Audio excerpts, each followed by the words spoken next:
Sveicināti skatītāji, sveicināti klausītāji. Ir pienācis atkal laiks mūsu pārdomām par Jēzus līdzībām. Un šajā reizē mani sauc Ģirs Rozniers, esmu kopā ar mācītāju, kā parasti, Uldu Liepiņu. Prieks tikties. Un mums ir šoreiz īpašs viesis no tālās Amerikas, mācītājs no Losandželosas, Aivars Ozoliņš. Sveicināti! Jā, es ceru, ka mums šodien būs arī interesanta saruna. Un mūsu līdzība ir no Lūkas evaņģēlija 7. nodaļas. Jaunajā Bībeles tulkojumā virsraksts ir dots Jēzus farizeja Sīmaņa namā. Un stāsts raisās sekojoši. Kāds farizejs lūdza viņu, tātad Jēzu, lai viņš pie tā ēstu, un farizeja namā iegājis, viņš apsēdās un redzi, tajā pilsētā kāda sieviete, kas bija grēciniece, uzzinājusi, ka viņš ir farizeja namā, atnesa alabastra trauciņu ar smaržīgu svaidāmo eļļu un nostājās aiz Jēzus. Krita pie viņa kājām un raudādam sāka ar savām asarām slacīt viņa kājas un ar saviem matiem tās žāvēt un skūpstīja viņa kājas un iezieda ar svaidāmo eļļu. Farizejs, kas viņu bija aicinājis, to redzēdams pie sevis noteica: ja šis būtu pravietis, tad pazītu gan, kas un kāda ir šī sieviete, kas viņam pieskaras, jo tā ir grēciniece. Un Jēzus vērsies pie viņa sacīja: Sīmani, man tev kas sakāms? Un tas sacīja: saki, skolotāji. Kādam naudas aizdevējam bija 2 parādnieki. Viens tam bija parādā 500 denāriju, un otrs 50. Kad neviens no tiem nespēja parādā dot, viņš abiem to atlaida. Kurš no tiem viņu vairāk mīlēs? Sīmanis atbildēja: es domāju, tas, kam tika vairāk atlaists. Jēzus sacīja: tu pareizi spriedi, un pagriezies pret sievieti, viņš Sīmanim teica: vai redzi šo sievieti? Es ienācu tavā namā, tu man kāju mazgāšanai ūdeni neiedeva, bet viņa manas kājas ar asarām slacīja un ar matiem tās susināja. Tu mani nenoskūpstīji, bet viņa, kopš te esmu ienācis, nemitējās skūpstīt manas kājas, manu galvu ar eļļu tu neesi svaidījis, bet viņa ar smaržīgo eļļu svaidīja manas kājas. Es tev saku, viņas daudzie grēki ir piedoti, jo viņā ir daudz mīlestības. Bet kam maz piedot, tas maz mīl. Un viņš tai teica: tavi grēki tev ir piedoti. Un tie, kas bija pie galda, savā starpā runāja: kas viņš tāds, ka pat grēkus piedod? Bet sievietē viņš sacīja: tava ticība tev ir izglābusi. Ej ar mieru. Nu ko, tas bija tāds garāks stāsts, un mēs redzam tādu diezgan delikātu situāciju, jo uz skatuves parādās sieviete, un varētu domāt arī, ka tas veids, kā viņa šajā notikumā iesaistās, klātesošiem noteikti radīja nelielu diskomfortu. Es domāju, jūs piekritīsiet, tur mati un pieskārieni Jēzum un eļļas smarža. Un turpat līdzās stāv šis Sīmanis, un viņš izsaka kaut kādus spriedumus. Ko mēs varētu teikt? Kā mēs varētu izskaidrot šīs sievietes uzvedību? Kāpēc viņa tā rīkojās? Kā jums šķiet? Es domāju, ka šeit ir nevis nedaudz tikai diskomforts, bet Lūka šo ainu krāso tādiem kontrastiem. Tur ir farizejs no vienas puses, kas ir būtībā likumības policists. Jā. Un sieviete, kas ir pazīstama pilsētā kā prostitūta. Jā. Šeit Lūka saka grēciniece. Jā. Tas bija saprotams, ka viņa pilsētā pazīstama kā grēciniece. Tas nozīmē, tas bija tāds segvārds. Jā. Un tagad šī sieviete ir ielavījusies iekšā šajā namā, farizeja namā, kurai visam jābūt šķīstam ir. Jā. Un tas jau pirmkārt rada to diskomfortu. Un tad, ko viņa dara, tas vispār ir neaprakstāms. Un Lūka speciāli tās krāsas sabiezina, lai izgaismotu to, ko Jēzus grib pateikt. Jā, bet kas šī sieviete nezināja, ka viņa tiks ievērota? Viņa gribēja palikt tā kā aizkadrā. Ir tāda sajūta, ja viņa apzinās, ko viņa dara. Es domāju, ka viņa vispār bija, viņas rīcība, paldies, Aivar, ne, tas bija labi teikt. Vispār skandāls liels. Bet tomēr Lūks tas stāstījums, kā viņš atstāst šo notikumu, kā viņš bija izpētījis viņu arī. Tur tomēr ir tāds atturības moments, jo tā sieviete acīm redzot ir spējusi izdarīt arī to nemanām. Kad tu teici ielavījusies, vai ne, viņa tā nemanāmi un sāk rīkoties, un vispār tā lieta nāca gaismā ar to, ka tā saldā smāraža aizgāja. Nu, droši vien. Un tur izskatījās, ka kaut kas notika tām asarām, vai viņa pati sāk ļoti nevaldām raudāt. Un viņai nebija pie rokas neviena dvieļa vai kaut kas tāds, ar ko savaldīt tas asars. Tā kā mēs sakām, un tur tīri dabiski, kā viņi tos matus lietoja. Ja, tas pats tas oriģināls, ja, bet farizeju skatā, tas ir tāds skandāls, ka vairāk. Jā, tas, jā, vēl var piebilst, tas nebija atkal tikai skandāls, bet zinot, ka viņa ir prostitūta un ienāca ielavījās un pareizi tā eļa nodeva viņas klātbūtni. Un tas fakts, ka viņa pieskārās Jēzus kājām, atlaida savus matus. Tas vien bija uzskatāms kā erotiska darbība, kas bija skandāls. Jā, bet kāpēc viņi tā dara? Vai nevajadzētu pēc tās līdzības ķerties klāt? Jā, bet kas ir tas iemesls? Kāpēc viņi tā rīkojās? Viņi rīkojās tāpēc, ka viņi daudz mīlēja. Bet Kristus atklāja to, jo viņš pēc visa, kas tur, to notikumu, ko tu izlasīji, vai ne? Viņai bija ļoti daudz piedots. Daudz piedots, daudz mīl. Un tāpēc viņi rīkojās. Un līdz ar to viņas rīcība bija kaut kas tāds, kurā ir mūžības vērtība. Tātad viņa ir pateicīga par piedošanu, ko viņa ir saņēmusi. Viņa nāk tā kā aiz savas sirds pārpilnības šajā brīdī. Jā, aiz domāju sirds pārpilnību. Jā. Un otrs personāžs mums šeit ir Sīmanis, kas mums ir zināms par šo personu, kurš šo skatu redzot ierunājās un kuram pēc šiem viņa tās reakcijas Jēzus stāsta šo līdzību. Kas tā ir pa personību, ko mēs zinām par Sīmani? Mēs zinām, ka viņš ir farizejs un citos paralēlos tekstos, kur arī sinoptiskos evaņģēlijos, kur parādās šī līdzība, tur ir viņš par spitālīgo Sīmani ir nosaukts. Bet šeit viņš, man liekas, uzsvars ir tas, ka viņš ir farizejs un kontrasts ar viņu un šo sievieti. Bet ja viņš ir spitālīgs, tad jau viņam vispār namā nevajadzēja atrasties. Nē, ir versija, viss savākot kopā, vai vismaz tāda versija ir, un man viņa pārliecina, ka Kristus šos spitālīgos Sīmini bija brīnumaini izdziedinājis. Līdzīgi kā viņš tos 10 spitālīgos dziedināja, tas viens tik paldies pateica. Jā. Un šis varētu būt viens no tiem, kurš domājas, ka paldies ir jāpasaka. Un viņš atbilstoši kā viņš, vai ne, tā ir pateicība mīlestība. Un Kristus viņam saka, tā, tu zini, pateicība mīlestība ir.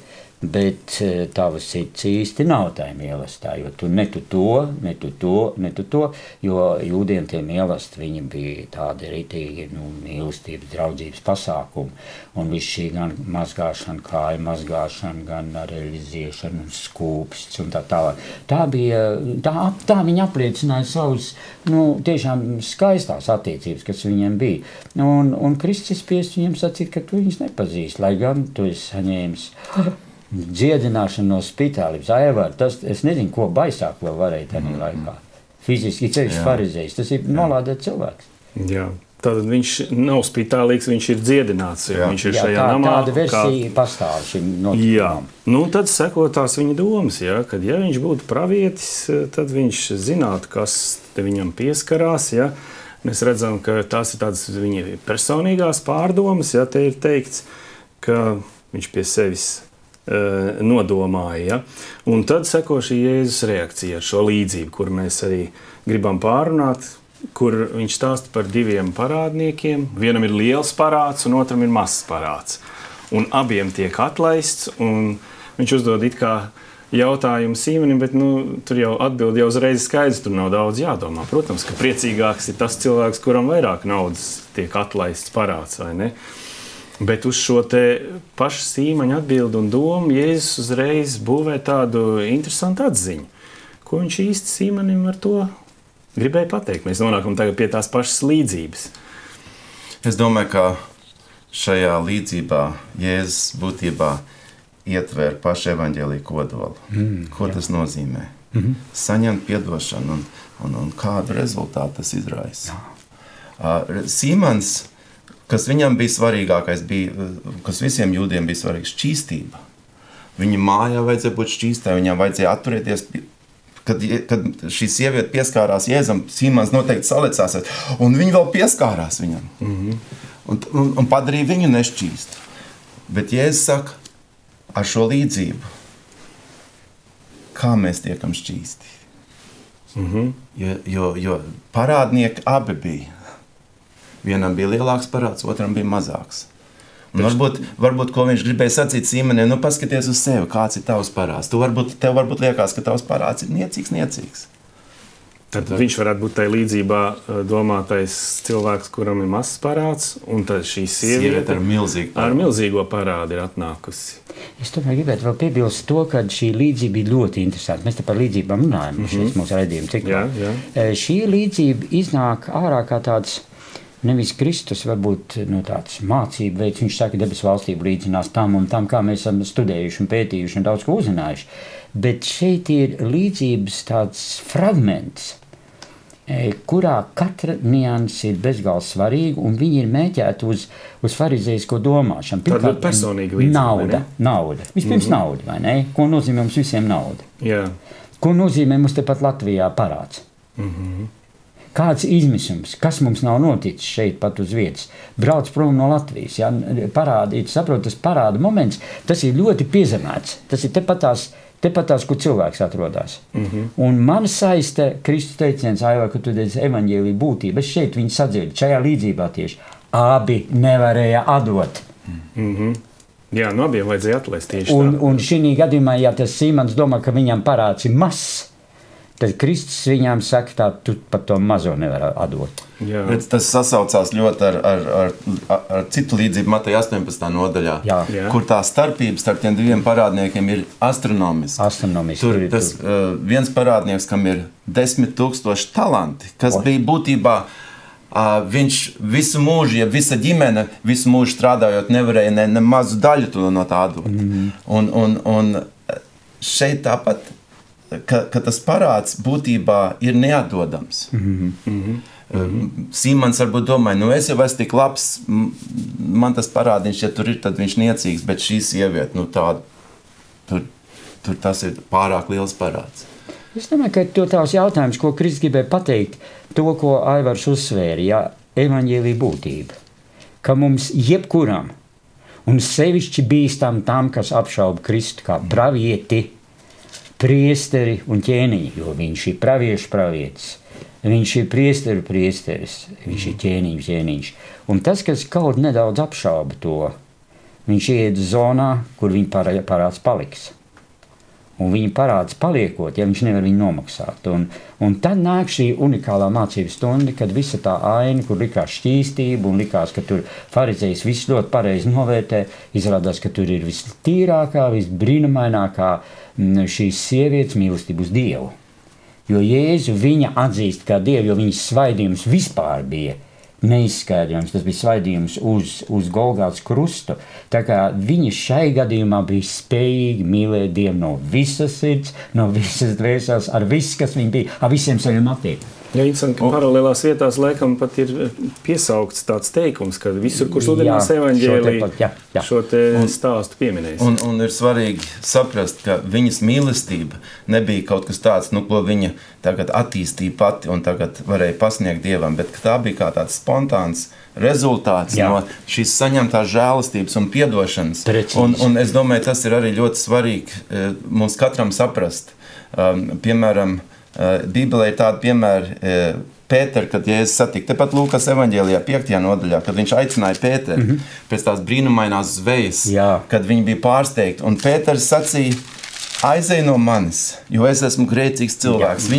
Viņam bija divas apziņas, ka viņš ir grēcinieks un cik Dievs ir žēlīgs un cik Dievs ir svēts. Amen. Abas lietas salika kopā un kaut kas notika viņa sirdī. Tas pats notika ar pazudušo dēlu, ka viņš atnāca un ieraudzīja tēvu. Es neesmu cienīgs un tēvs man vienalga mīl. precīzi. Un kam daudz piedod, tas mīl. Jā, pakavēsimies nedaudz pie šīs atziņas, kam daudz piedod, tas mīl vairāk, kam maz piedods, tas mazāk. Gandrīz vai jāsaka, pagaidi, ja Pēterim bija, Sīmans man uzreiz asociējas ar Pēteri, ka tu tikko viņu piesauc, ja Sīmanim bija šie mazāk grēki, ja, un viņam ir mazāk piedots, vai tad no viņa var prasīt lielu mīlestību? Paklausies, es īsti, Ģita, nevar tev piekrist, jo Kristus, Sīmanim vienkārši viņa līmenī, viņa domāšanas līmenī sacīja, ka tu esi iedomājies, ka tev ir maz. Tu paši nevar nodot. Jo, kad Sīmanim atklātos, kas viņš tāds ir, nav evaņģēlijā atklāts tas, kā Sīmans īsti jutās, ka viņu salīdzināja Jēzus ar šo sievieti. Un skaidri sacīja, viņai ir debes zelts, tev tā nav. Bet vai tā problēma nav tur, ka tā ir tā Sīmaņa problēma, ka viņš domā, ka viņam ir maz tie gadi? Tā ir problēma. Jo tāpēc, ka pēc tam viņam nav mīlestības. Tu saproti, viņam nav pat elementāri jūda. Es nezinu, Aivar, tas bija tikums, tas bija viņiem ļoti svarīgs. Tur nebija runa par sievietēm vai ko tur, bet tur ir vienkārši jūdam, tas bija brālis. Mēs esam vienas ģimenes locekļi, Dieva ģimenes, Abrahams pēcnācēji, mēs skūpstamies, mēs satiekamies. Es domāju, ka tiešām tas, ko Jēzus ar šo līdzību, ko gribēja Sīmanim pateikt, ir tiešām padomā, cik liels ir tavs parāds. Tev liekas, ka tu esi labs un ka tev nav grēku, tev nav piedošana nepieciešama. Bet būtība ir tāda, ka tavs parāds ir nesamaksājams. Bet tur nesanāk, vēl nevarētu teikt tā radikālāk, ka Jēzus pateica, ka nav nekādas atšķirības starp tevi un šo sievieti. Man liekas, viņš nevis to pasaka, viņš saka, ka par Sīmena tevim ir sliktāk nekā. Un ar tevi patiesībā. ir tā, ka starp jums nav atšķirības. Tā tevim ir sliktāk. Viņš ar tevim vēl sliktāk nekā viņš. Jo tu esi stāvi ar dzels seju un ar tevi visi kārtībā. Tu vēl otram pirkstu rādi. Jā, parāda pirkstu. Bet šī gadījumā es ļoti daudz domāju arī pirms nācu uz raidījumu par šo jautājumu. Es atkal no jauna sapratu, ka tās divas lietas iet kopā. Piedošana, mīlestība. Ja, tur vienkārši ir cilvēki, kuri nepieņem piedošanu, kuri citiem nepiedod. Un kaut kā tā pašā piedošanā slēpjās tā atvērtība, īstā mīlestība, jo tikai tie, kuri zina, ko nozīmē piedot, kuri novērtē to, ka viņiem ir piedots. Viņiem rodās tas, saprot, tā tīri jau cilvēcīgajā tanīstē. Rodās tāds kaut kāds labestība, citam pēc citu gaišums, un tu sāc nomanīt, kas ir mīlestība. Tas ir evaņģēlija piedzīvojums, atkal jāsaka. Jo, kā Jānis saka pirmajā vēstulē, mēs mīlam tāpēc, ka viņš pirmais mūs mīlēja. Jā. Mums liekas, ka mums jānāk pie Dieva un tā visiem sakārtotiem ar šlipsīti un kā mums vajag sakārtotiem un varbūt ar kosmētiku nomaskētiem, lai mēs labi izskatītos. Bet Dievs aicina mūs nākt tādi, kāds mēs esam, atzīt, ka mums viņš nepieciešams un pieņemt viņu mīlestību. Un tad evaņģēlijas spēkā, Kristus spēkā mūsos radīsies šī pretmīlestība. Jā, jāsaka, tad, kad mēs skatāmies uz šīs sievietes rīcību, un tagad esam runājuši, jau saprotam iemeslus un to, kā Jēzus to novērtē, nedaudz varbūt sāk uztraukt tas jautājums. Viņa ir tik ekspresīva, tik ļoti izteikta, ja, tā pateicība, viņa ir tik tāda spēcīga. Un es tā domāju par to, kāda mēs esam, kāds es esmu, un kā ir ar mani šo te spēju kaut ko tādu sākt just pret Jēzu. Un vai mēs šeit varam kādu atbildi meklēt uz tādu jautājumu, kā iegūt vairāk mīlestību? Es domāju, ka atbildi ir paslēpta tajā līdzībā un sekojošā paskaidrojumā, kā Jēzus saka. Mēs nevaram iegūt šādu mīlestību, šādu attieksmi pret Dievu un citiem, vienkārši mēģinot vairāk censties. Mēs to varam iegūt tad, kad mēs ieraugam, ko Dievs priekš mums ir izdarījis. Raugoties uz Jēzu, viņa upuri, ko viņš mūsu dēļ darīja un ko viņš mums ir piedevis savu grēcīgumu, viņa svētumu, tad tas notiks mūsu sirdīs. Man ir tā, pēc šīs līdzības es sapratu, ka man ir viens liels defekts, es neapjēdzu, cik man ir piedots. Man tā ir rēķina skalā, es vienmēr kaut kur paviršu, esmu paskatīties īstos skaitļus, īstos parādus. Jo līdz ko es paskatīšos, cik man Kristus ir atlaidis parādus, Man ir kaut kas notiek savādāks, un es tā skatos, man tas nesirsnīgums, man būs arī tā sirds atdeve, ja man nav sajēga par to, kas man ir atlaists, ko viņš man ir īsti atlaidis, tā parāda lielumu, un ka es viņu nevaru atmaksāt, vienkārši es nevaru, to var tikai atmaksāt Jēzus Kristus nevainīgās asinis.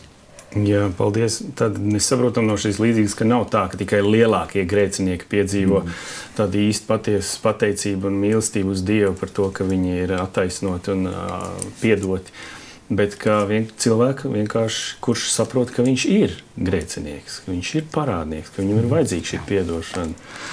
Jā, tad mums vajadzīgs atvērt mūsu acis, lūgt, lai Dievs atver acis, lai mēs redzam, ka mēs esam parādnieki. Nevis kā Sīmanis domājam, ka mēs jau esam diezgan labi. Jā, paldies. Mums raidījums tuvojas noslēgumā. Es gribēju pareklamēt kādu grāmatu, kas ir iznākusi. Un tā ir tikko parādījusies Zvaigznes ABC grāmatnīcā tāda grāmata, Filips Jensijs autors, Tas Jēzus, kuru es nepazinu.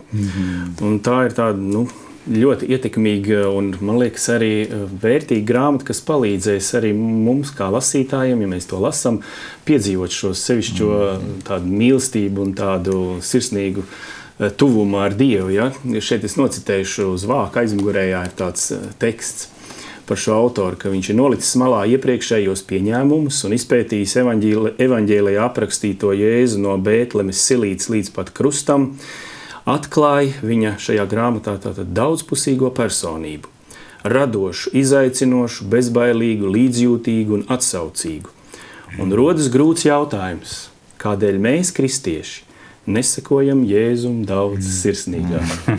Tas ir vieta. Es domāju, ka tā ir tāda grāmata, kas šajā mūsu līdzības sarunas kontekstā būtu īsti vietā nopirkt un izlasīt. Tiesa, viņa nav lēta.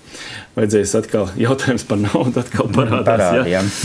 Bet ir vērts. Šis parāds mums ir tik liels, ka mums ir vērts arī kaut ko darīt, lai kaut kā mēs varētu sajust šo te mīlestību un piedzīvot viņu vairāk uz Dievu. Paldies, ka ir latviešu valodā.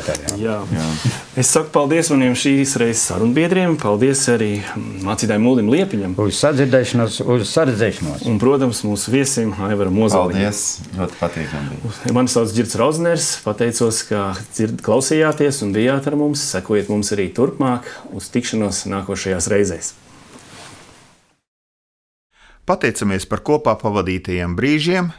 Un, ja jums patika šis raidījums, spiediet patīk, un arī zemāk jūs varat uzrakstīt komentāru vai savas idejas.